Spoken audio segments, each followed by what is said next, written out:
Obutumwa obu bwamushomerwa Minisita w'Ebyamataka n'Amaju Judith Nabakoba aha mukoro gw'okujweka abeegi barikurenga omu 25 ah'itendekero rya KIU omuri Kampala.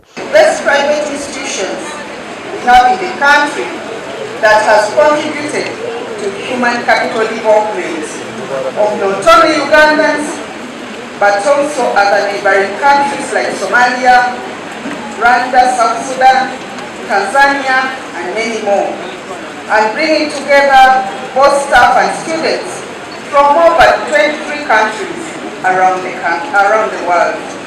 Nagira ngo abeegi 2530 nibo bamazire emishomo yaabo kurungi kandi itendekero rya KIU Western Campus niryo ryaleeta abaana bingi.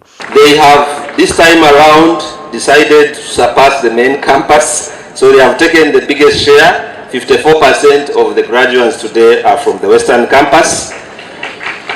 And in terms of science and arts, we are still trailing.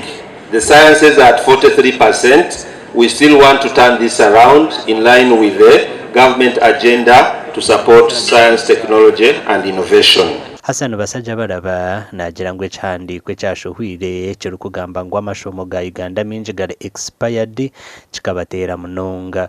National Council, you need to do a lot of talking, control damage. Even some of these students may not get where to go because of the statement. So you need to talk a lot, you need to explain a lot to clean what was put in the press, that programs are expired. Right. Despite the challenges of establishing an international institution, you have gracefully embraced the undertaking, and I look forward to contributing where possible in this regard. Ogwaba gutyo murundi gwa 27 University nejweka abeegi aho abeegi 198 baba bari abashaija kandi 132 baba bari abakazi n'abaishiki. Amakuru agagasha kwa Abraham Muganzi.